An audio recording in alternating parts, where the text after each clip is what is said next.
Good morning. আমি তোমাদের ভারতীয় দর্শনের যে ইতিহাস সেই বিষয়ে তোমাদের টপিক আছে, সেই টপিকের একটা পার্ট নাস্তিক দর্শন। সেই নাস্তিক দর্শন বিষয়ে আমি তোমাদেরকে আজকে খুব সংক্ষেপে একটা আলোচনা করব। আশা করি তোমাদের সেটা ভালো লাগবে। তো আমরা প্রথমেই যাব দর্শন কাকে বলে, এটা আগে জানতে হবে।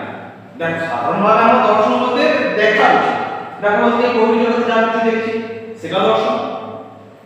কিন্তু যখন আমরা আমাদের শাস্ত্রের দিক থেকে যাব, তো সেখানে দর্শন বলতে দৃশ্যযুক্ত অনট এইরকম উৎপত্তি করলে তোমাদের দর্শন শব্দ উৎপন্ন হবে। এই দর্শনটাকে আবার আমরা যে ইংরেজি দিক থেকে ফিলোসফি বলি, ফিলোসফিয়া এই শব্দ নিয়ে আমাদের ফিলোসফি শব্দটা এসেছে, যার অর্থ হচ্ছে জ্ঞানের প্রতি অনুরাগ।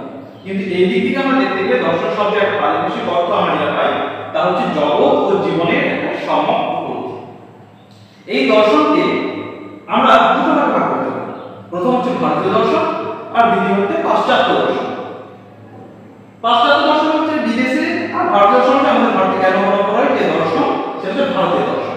এই ভারতীয় দর্শনকে আমরা দুটো ভাগে ভাগ করি, একটা হচ্ছে নাস্তিক দর্শন আর একটা হচ্ছে আস্তিক দর্শন।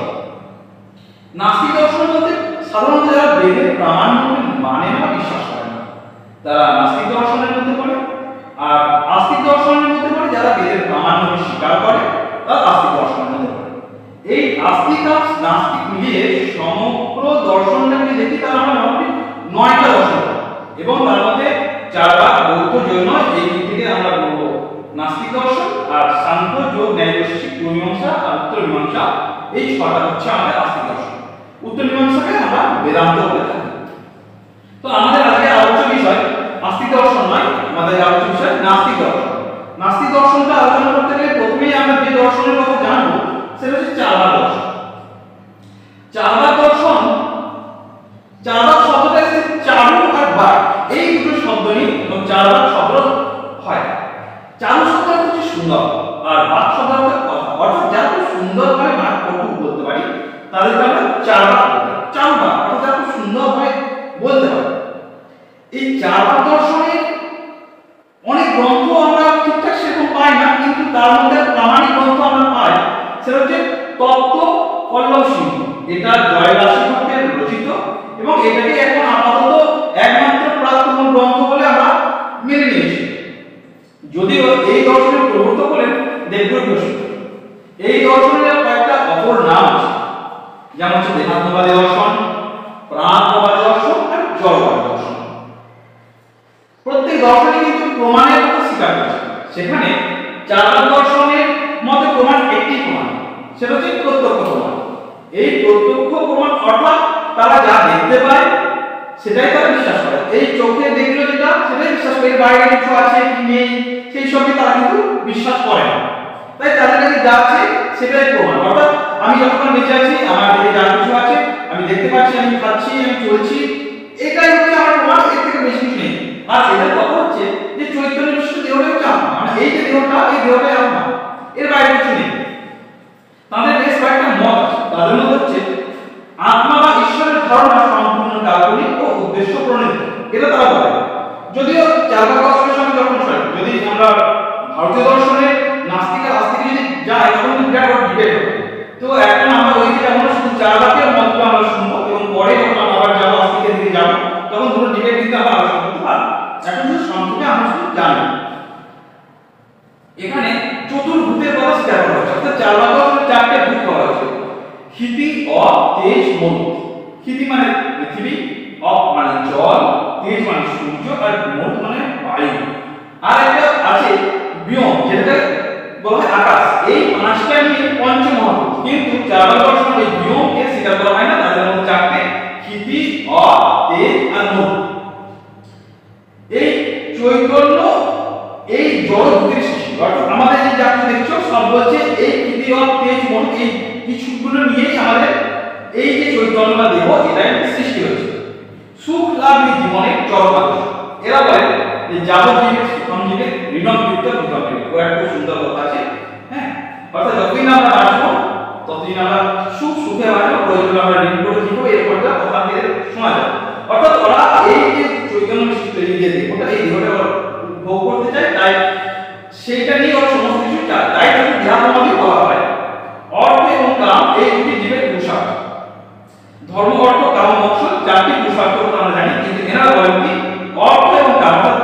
ধর্ম অর্থ কাম মোক্ষ, অর্থাৎ ধর্ম আর মোক্ষ এই দুটো এদের কাছে এরা মানে না। এরা অর্থ এবং কাম অর্থাৎ কামনা এই দুটোকে এরা পুরুষার্থ বলে স্বীকার করছে। পরে আমরা যাব বৌদ্ধ দর্শনে। গৌতম বুদ্ধ এই দর্শনের প্রবর্তক,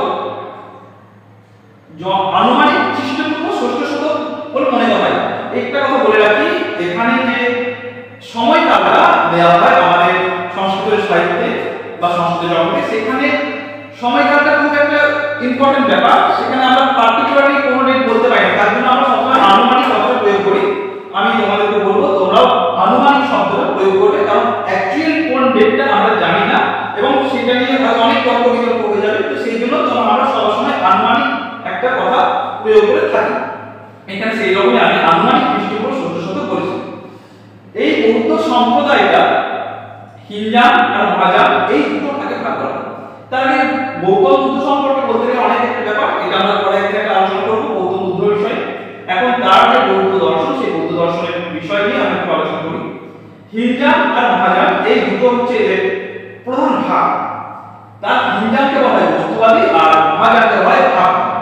মানে হিনজানকে আমরা দুটো ভাগ করতে পারি আর মহাযানকে দুটো ভাগ করতে পারি। সৌতান্ত্রিক ঐতিহাসিককে বলা হয় হিনজান আর মাধ্যমিক আর যোগাচারকে বলা হয় ভাববাদ। এই সৌতান্ত্রিকের অপর নাম হচ্ছে বাহ্যমনীয়বাদ আর ঐতিহাসিকের হচ্ছে বাহ্য প্রত্যক্ষবাদ। মাধ্যমিকের অপর নাম হচ্ছে শূন্যবাদ আর যোগাচারের অপর নাম হচ্ছে বিজ্ঞানবাদ। এই নামগুলো আমরা দিয়ে দিই। এখন এই হিনজান বা মহাযান এটা কি কাজ? এই হিনজানে কর্মই ঈশ্বরের ভূমিকা গ্রহণ করেছে, সবকিছুই কর্ম দ্বারা নিয়ন্ত্রিত। এই সম্প্রদায়ের মধ্যে নিজের মুক্তি মানুষের জীবনের আত্মদীপক বুদ্ধের এই বাণীকে তারা কিন্তু অনুসরণ করে। এটা হিনজানের প্রধান লক্ষ্য। আর মহাযান কি?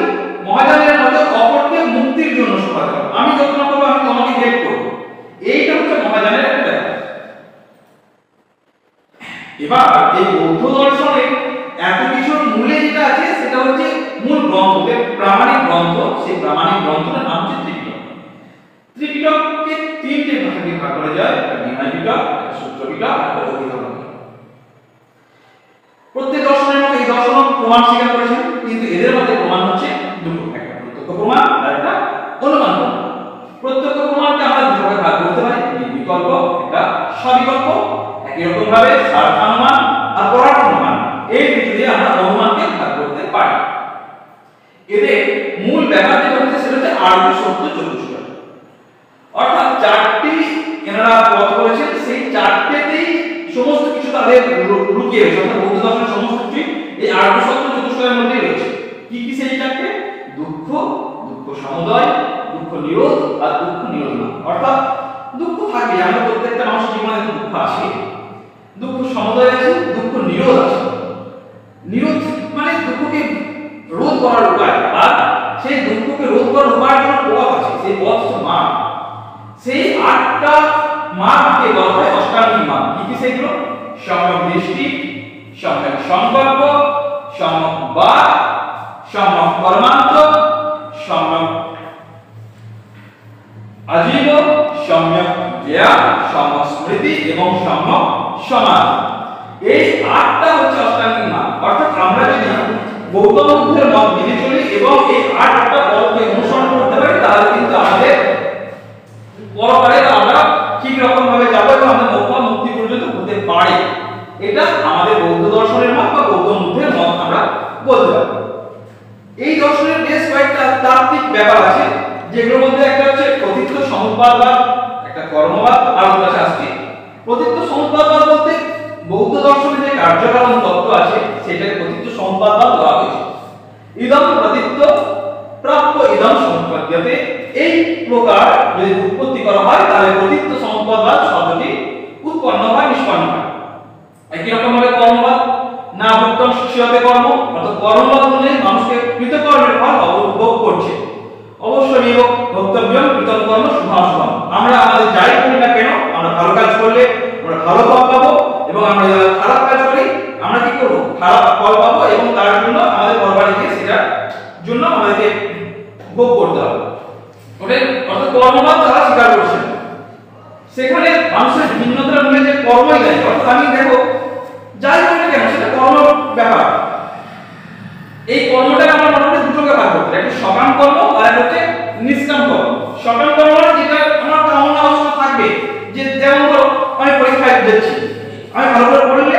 ভালো রেজাল্ট করব, তাহলে আমার পিছনে একটা উদ্দেশ্য রয়েছে যে আমার ভালো রেজাল্ট করতে গেলে আমার পড়তে হবে ভালো।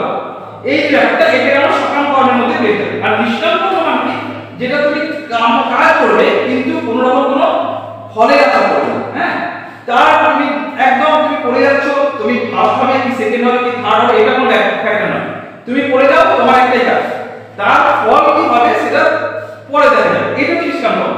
অর্থাৎ দুটো কর্মকে কিন্তু খুব ভালোভাবে বুঝতে হবে। একটা তুমি কামনা বাসনা যুক্ত হয়ে তুমি একটা কাজ করছো, আর একটা কামনা বাসনা থেকে বিযুক্ত হয়ে তুমি যে কাজ করছো সেটা হচ্ছে নিষ্কাম কর্ম। চার ভাগ দর্শন ছাড়া মোটামুটি সব দর্শনে এই কর্মবাদের কথা কিন্তু স্বীকার করা হয়েছে। ওখানে দুটো বললাম, আর এখানে একটা হচ্ছে অনিত্যবাদ আর একটা হচ্ছে নৈরাত্যবাদ। এই অনিত্যবাদকে বলা হয় ক্ষণিকবাদ। চিরস্থায়ী নিত্য বলে কিছু নেই, না কিঞ্চিৎ শাশ্বতম, মানে এই বিশ্বে কোনো কিছু চিরস্থায়ী নয় এটা বলছে। যদি আপনি বেদান্তে যাই তখন ব্রহ্ম একমাত্র সত্য, জগৎ মিথ্যা এবং মূলে, যাই হোক আমরা ওই দিকে বেদান্ত বা আস্তিকে যাচ্ছি না, নাস্তিকের দিকে বলছি চিরস্থায়ী বলে কিছু হয় না। অন্তরে বাইরে, ব্যক্তিতে সমষ্টিতে, গোচরে অগোচরে নিয়ত পরিবর্তন কিন্তু ঘটেই চলেছে। এই অনিত্যতায় একমাত্র ধ্রুব। দৃশ্যমান বস্তু হলো বস্তুর সন্তান। তারা বলে যৎসৎ তৎ ক্ষণিকম যথা জড়প্রকট ইত্যাদি।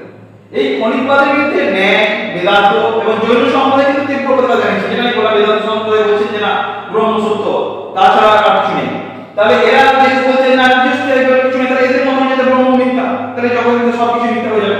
কিন্তু যদি আমরা এটা ডিবেট করি তাহলে কিন্তু যদি বেদান্তকে স্বীকার করি বা আমরা ন্যায়কে বা আমরা জৈনকে যাই তাহলে কিন্তু এনার যে এই ক্ষণিকবাদ কিন্তু খণ্ডন হয়ে যাবে। এইগুলো নিয়ে পরে আলোচনা করা যেতে পারে ডিটেইলসে। শঙ্করাচার্য তার ব্রহ্মসূত্র ভাষ্যে অনিত্যবাদের জন্য বৌদ্ধকে বৈনাশিক বলে দিয়েছেন, এটা একদম। তারপরে আমাদের যে নৈরাত্যবাদ, বুদ্ধদেব ছিলেন এমন একটা ব্যক্তি যিনি প্রথমে বলেছেন তিনি আত্মায় বিশ্বাস করতেন, স্থায়ী আত্মা। অর্থাৎ উনি প্রথমে কিন্তু বেদের কথা ঠিকঠাক মানতেন না, এখানে বলেছেন যে স্থায়ী আত্মায় বিশ্বাস ছিলেন না। তার মধ্যে জগতের সবকিছু যখন পরিবর্তনের অধীন তখন নিত্য স্থির আত্মার অস্তিত্ব এগুলো সব অনিত্য, এইসব মানতেন না। নৈরাত্যবাদের ঘোষণা করে স্থায়ী আত্মা, অর্থাৎ তারা বলতে চাইছেন যে পার্টিকুলার কোনো কিছু নেই। উনি প্রথমে যেমন বললেন যে এই জগতে কোনো চিরস্থায়ী না, আত্মা যদি চিরস্থায়ী হয় তাহলে আত্মা তার অস্তিত্ব থাকে এবং এই জগৎ সংসারও শেষ হয়, তারপরেও যে কিছু আছে সেটা কিন্তু এরা মানে না। কিন্তু অন্যান্য আস্তিক দর্শন যারা আছেন তারা কিন্তু মানেন যে যেটা ব্রহ্ম বা পরমপুরুষ বা পরমাত্মা যা কিছু বলো তোমরা কেন, ওটা ওদের প্র্যাকটিক্যাল টার্ম, সেই টার্মগুলো আমরা ইউজ করি। তো এই দুটো দিক যদি আমরা দেখি এখান থেকে ভালো ধরনের ডিবেটের সৃষ্টি হয়। যখন আমরা এই দর্শন নিয়ে পড়ছি তাই আমরা এদের মতটাকে এখন মেনে নেব, যখন আমরা ওই দর্শন পড়বো তখন ওদের মতকে আমরা মেনে নেব।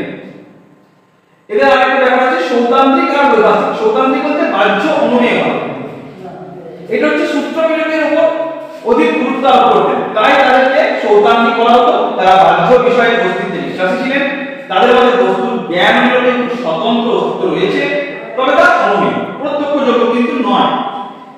এই সম্প্রদায়ের প্রবক্তা হলেন বসুবন্ধু, মারবা, যশমিত্র, স্থিরমতি প্রমুখ। এখন তোমাদের সমানুপাতিক পরীক্ষার সময় প্রশ্ন চলে আসে যে দুজন বৌদ্ধ সম্প্রদায় থেকে একজন বৌদ্ধ নাম লিখো, বা সৌতান্ত্রিক সম্প্রদায় স্বীকার করেন এমন দুজনের নাম লিখো। তো তোমরা কিন্তু বসুবন্ধু, মারবা বা যশমিত্র বা স্থিরমতি এদের নাম কিন্তু তোমরা বলতেই পারো। আর বৈভাষিকবাদ, এবার হচ্ছে বাহ্য প্রত্যক্ষবাদ, এটা অভিধর্ম বিভাগে বৈভাষা অনুগামীদের বলে। আর এটা হচ্ছে সূত্র পিটক, এটা হচ্ছে অভিধর্ম পিটক। ওই যে তিনটে পিটক আমি বলেছিলাম, ওই তিনটে পিটকের মধ্যে যে যে পিটকটাকে নিয়ে এগিয়ে চলেছে তারা সেই মতের লোক হয়েছে। সৌতান্ত্রিকদের মত, তারাও স্বীকার করে যে মন এবং তার অতিরিক্ত সব কিছুই সত্য, মানে মন আর তার অতিরিক্ত যা কিছু সবই সত্য। তবে উভয় পার্থক্য বৈভাষিক মনের অতিরিক্ত বাহ্য বস্তু নিশ্চয়ের জ্ঞান এটা প্রত্যক্ষলভ্য করতে হবে। এই সম্প্রদায়ের প্রবক্তা বসুমিত্র, ধর্মত্রাত, ভদন্ত, সংঘভদ্র প্রমুখ। এবার মাধ্যমিক বা শূন্যবাদ, এটা সৎ বা অসৎ, শাশ্বত বা অসৎ কোনো মতবাদে কিন্তু চরম না। একান্ত সৎ বা একান্ত অসৎকে স্বীকৃতি না দিয়ে মধ্যম পন্থাকে প্রমাণ করে স্বীকার করে মাধ্যমিক কারিকাদের নাগার্জুন মাধ্যমিক সম্প্রদায়ের সৃষ্টি করেছে। প্রতীত সম্পদবাদ স্বীকৃত হওয়ার জন্য শূন্যবাদকে জগতের একমাত্র তত্ত্ব বলেছেন। তিনি মনে করেন যে শূন্যতা ও নির্মাণ তত্ত্ব স্বতন্ত্র নয়, মূলত এরা এক এবং অভিন্ন। শূন্যতার উপলব্ধি হলে সবকিছুই উপলব্ধি হয়ে যায়। সুতরাং শূন্যতার অনুপলব্ধিতে সমস্ত কিছু ব্যর্থ, অর্থাৎ এরা শূন্যকেই মেনে যায়, আর কোনো কিছুকে মানেনি। যখন যাই দেখো সব জিরো। আর যোগাচার এটা বিজ্ঞানবাদ বলা হয়। এই সম্প্রদায়ের মতে বিজ্ঞান বা চেতনায় একমাত্র সত্য। তারা বাহ্য বিষয় শূন্যত্ব স্বীকার করলেও জ্ঞানের শূন্যত্ব বিস্মৃত হয়েছে। তারা বলে জ্ঞান, চিত্ত, মন, বিজ্ঞান হলো একমাত্র সত্য। এই মতবাদের প্রবক্তা হলেন মৈত্রেয়নাথ। তিনি খ্রিস্টীয় চতুর্থ শতক, আমি এটা আনুমানিক বলছি কারণ খ্রিস্টীয় চতুর্থ শতকটা পার্টিকুলার কিন্তু নয়, আনুমানিক খ্রিস্টীয় চতুর্থ শতক। তারপর অসঙ্গ, বসুবন্ধু, দিগনাথ, ধর্মকীর্তি, শ্রীভদ্র, শান্তরক্ষী, কমলশীল প্রমুখ আচার্যগণ কিন্তু এসেছেন এবং ভারতীয় দর্শনের বিজ্ঞানবাদে একটা স্থান দখল করেছিলেন। এরপরে যাচ্ছি আমরা জৈন দর্শনে। জৈন দর্শনে জৈন শব্দের জি থেকে উৎপন্ন হয়েছে, যার অর্থ হচ্ছে জয় করা বা জয়ী। খুব সংক্ষেপে বলবো, যিনি রাগ, দেশ, সকল পদার্থকে এর জ্ঞান লাভ করেন, বন্ধনের কারণে জয়লাভ করেছেন, তিনি জিন নামে পরিচিত। তার কর্ম বা বিশ্বাসী। এই সম্প্রদায় হচ্ছে শ্বেতাম্বর আর দিগম্বর। শ্বেতাম্বরের নবমপন্থী, উদারপন্থী, চরমপন্থী হচ্ছে দিগম্বর। এর প্রবর্তক আল্লাহ কালিশব্দে যারা জৈন ধর্ম প্রচার করতেন তাদের তীর্থঙ্কর বলা হতো। জৈন দর্শন 24 জন তীর্থঙ্কর ছিলেন। হ্যাঁ, তাদের নাম আমি এখানে লিস্ট করে দিয়েছি, তোমরা দেখে নাও এবং তোমরা এটা লিখে নেবে। এদের মূল গ্রন্থ 454 খ্রিস্টাব্দে আনুমানিক জৈন মতবাদ অনুশাসন আকারে সংকলিত হয়। সেখানে 64টি গ্রন্থ এই অনুশাসন সাহিত্যের অন্তর্গত মনে করা হয়। সেগুলি 41টি সূত্র, 12টি উপাঙ্গ, 5টি ছেদ সূত্র, 8টি নানাবিধ গ্রন্থ এবং 10টি প্রকীর্ণ আর 12টি বিলুপ্ত বা ভাষ্য এবং একটি মহাভাষ্য। এই গ্রন্থের মূল গ্রন্থ। এই শ্বেতাঙ্গ সম্প্রদায়ের প্রখ্যাত গ্রন্থসমূহ হচ্ছে উমা সরস্বতীর তত্ত্বার্থ সূত্র, সিদ্ধসেন দিবাকরের ন্যায়াবতার, হরিভদ্র শ্রীর ন্যায়াবতার এবং মেরুদণ্ডের সদর্শন বিচার। দিগম্বর সম্প্রদায়ের প্রখ্যাত গ্রন্থসমূহগুলোর মধ্যে হচ্ছে পুণ্যনাথাচার্যের 50 টিকায়সা, বিদ্যানন্দের জৈন শ্লোকবাটি, গুণভদ্রের আত্মানুশাসন, অমৃতচন্দ্রের তত্ত্বার্থসার এবং হেমচন্দ্রের দ্রব্যসংগ। এদের দুটো প্রমাণের স্বীকার করছেন প্রত্যক্ষ এবং একটা অনুমান বা পরোক্ষ। আর দ্রব্য গুণ পর্যায়গত, দ্রব্য ইতি, দ্রব্য হলো গুণ ও পর্যায়গত ক্রিয়া বিশিষ্ট। এটা দুই প্রকার, যেটা আস্তিকায় দ্রব্য আর নাস্তিকায় দ্রব্য। আস্তিকায় দ্রব্য বলতে শরীরের মতো অনেকটা স্থান ব্যক্ত করে আছে যে সকল দ্রব্য থাকে তাকে আস্তিকায় পদার্থ বলে। যেমন জীব, আকাশ, ধর্ম, অধর্ম, উদ্ভব বলতে চেতনাহীন জড়দ্রব্য। আর নাস্তিকায় বলতে কার্য বোঝায়।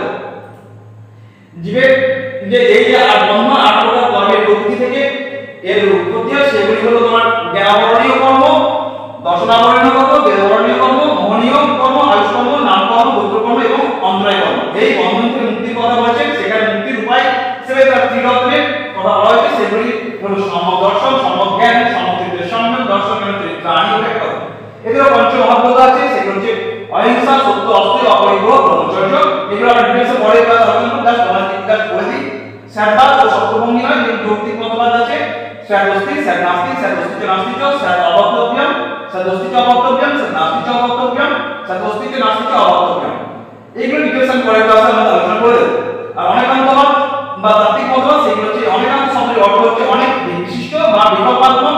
অনেকান্তবাদ অনুযায়ী পরম তত্ত্ব এক নয়, বস্তুত পক্ষে স্যাটবাদ তথা সত্যভঙ্গি নয় মাধ্যমে অনেকান্তবাদের দৃষ্টিভঙ্গি প্রকাশ ঘটেছে।